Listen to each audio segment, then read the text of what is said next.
Just last के 45 days और बचे हुए एग्ज़ाम्स के पहले, फिर आपकी की हुई मेहनत एंड प्रिपरेशन का रिजल्ट आपके सामने आपकी स्क्रीन पे होगा। And no doubt nearly 8000 students के आसपास ही इस रिटन एग्जाम को क्रैक करने वाले हैं। अभी आपको डिसाइड करना है कि आपको उन 8000 स्टूडेंट्स की लिस्ट में आना है या फिर अदर देन 8000 स्टूडेंट्स की लिस्ट में आना है जो कि आपको आपके साथ में सेंटर पे एग्ज़ाम देते हुए मिल जाएंगे। And this is reality. And इस वीडियो में मैं कोई पेड प्रमोशन या फिर कोई क्रैश कोर्स बेचने वाला नहीं हूँ। It is just gonna be straight for video about कि इन लास्ट 45 डेज़ को आपको किस तरीके से यूटिलाइज़ करना है ताकि एग्ज़ाम में आप अपनी तरफ से बेस्ट आउटपुट दे सको। एंड आपकी स्ट्रेटजी क्या होनी चाहिए इन लास्ट के दिनों में, किन चीज़ों पे आपको ज़्यादा फोकस करके चलना है और किन चीज़ों को अवॉइड करना है, इन सब चीज़ों के बारे में मैं इस वीडियो में बात करने वाला हूँ। So now let's move on to the main part of the video. And first of all talking about maths paper कि मैथ्स में आपकी इन लास्ट दिनों में क्या स्ट्रेटजी रहनी चाहिए। सो एट करंट टाइम लोगों के पास काफ़ी सारे डाउट्स हैं, काफ़ी लोग का सिलेबस अभी नहीं हो पाया होगा एंड कुछ लोग का सिलेबस हो गया है बट उनको रिवीजन के लिए टाइम नहीं मिल रहा है एंड PIQs भी सॉल्व नहीं हो रहे होंगे जिसकी वजह से मॉक्स में नंबर भी नहीं आ रहे होंगे एक्सेट्रा एक्सेट्रा। तो मैं आपको बताने वाला हूँ कि आपको लास्ट के 45 डेज़ में क्या करना है एंड अपने सिलेबस को किस तरीके से कवर करना है। सो फ्रॉम नाउ आपको मैथ्स में आपसे खाली हायर वेटेड चैप्टर को ज़्यादा टाइम देना है। हो सकता है आपसे क्वेश्चन बन रहे हो या शायद ना बन रहे हो, लेकिन अब आपको डिफरेंट टाइप्स के PIQs या तो प्रीवियस ईयर पेपर से या तो बुक से लगाने ताकि हर कैटेगरी के क्वेश्चन आप पेपर में सॉल्व कर पाओ एंड नेगेटिव मार्किंग के चांसेस को अपनी ज़्यादा से ज़्यादा कम कर पाओ। अभी हायर वेटेड चैप्टर कौन से मैथ में, तो अभी आपको स्क्रीन के ऊपर एक लिस्ट दिख रही होगी एंड इसकी PDF की लिंक मैं आपको डिस्क्रिप्शन में दे दूंगा, तो आप उसको वहाँ से सेव कर सकते हो। तो इसमें आप देख सकते हो कि जो टॉप रेट चैप्टर्स हैं वो हायर वेटेड चैप्टर्स हैं एंड जो मिडिल में ऑरेंज वाले चैप्टर्स हैं वो मीडियम वेटेड चैप्टर्स हैं and the last grey ones are lower weighted chapters. And इनमें से कुछ चैप्टर ऐसे भी लाइक इंटीग्रेशन PNC, इनके मैंने क्वेश्चन कम लिखे बट इनको हायर वेटेड चैप्टर्स में रखा हुआ है क्योंकि कभी कभी अनएक्सपेक्टेडली इन चैप्टर से क्वेश्चन ज़्यादा भी आ जाते हैं पेपर में। तो ये हो गया मैथ्स का। So now let's talk about कि ये सब करना कहाँ से। So I hope many of you have watched my old videos जिसमें मैंने JEE की प्लेलिस्ट सजेस्ट की थी। जिन्होंने उसको फॉलो किया डेफिनेटली उनको उसका फ़ायदा मिला होगा या तो मिल रहा होगा, बट फॉर नाउ अब उस सीरीज़ को स्टार्ट करने के लिए मैं बिल्कुल भी सजेस्ट नहीं करूँगा। अगेन आई एम रिपीटिंग, अब उस सीरीज़ को स्टार्ट मत करना अगर NDA 2025 में अपेयर होने के लिए जा रहे हो तो।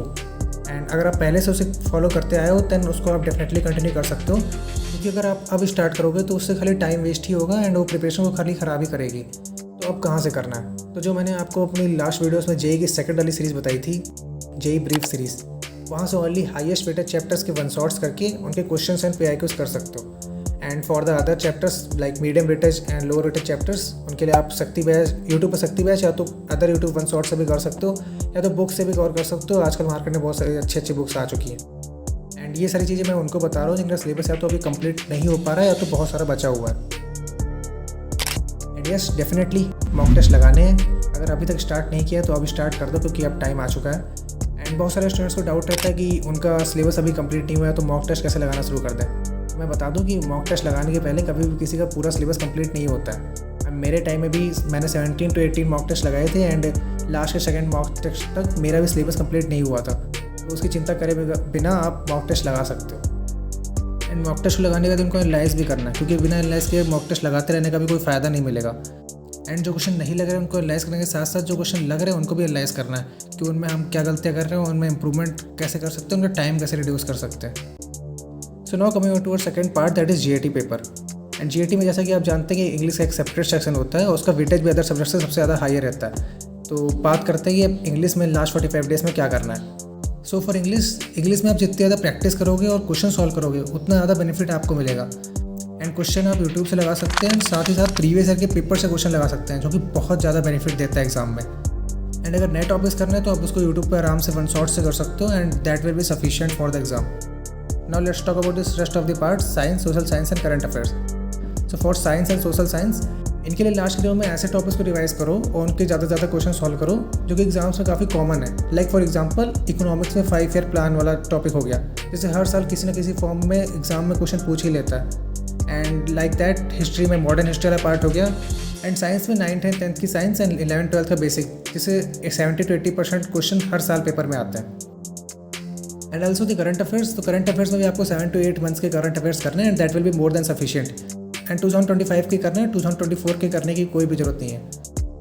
एंड नॉट टॉकिंग अबाउट कि ये सब करना कहाँ से है, तो ये सब मैंने अपनी लास्ट वीडियो में लिंक के साथ एक्सप्लेन किया हुआ है, आप वहाँ से देख सकते हो, क्योंकि अगर मैंने वो सब अब स्टार्ट किया इस वीडियो में तो ये वीडियो काफ़ी लंबी हो जाएगी।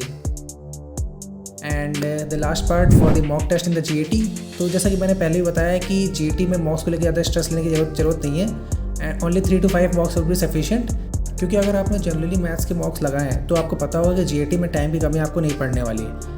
एंड अगर GAT में इतना भी मॉक्स लगाने का टाइम नहीं बच रहा है तो आप इंग्लिश का अलग से सेट लेके उसका टाइम फिक्स करके मॉक की तरह लगा सकते हो, because most of the students को इंग्लिश में ही प्रॉब्लम आती है GAT के पेपर में। तो आप उसको अलग से मॉक लगा सकते हो एंड आपकी प्रैक्टिस वहाँ से हो जाएगी। So well, that was the complete plan that I shared with you, and this may be the last video from my side before the exams. So best of luck to you all for your written exams. And जाते जाते यही बोलूँगा कि जितना less stress लेके exam देने जाओगे उतना एग्ज़ाम बढ़िया जाने वाला है। सो कम स्ट्रेस लेके अपनी तैयारी बनाए रखो। And that was all from my side. Thank you for watching. जय हिंद।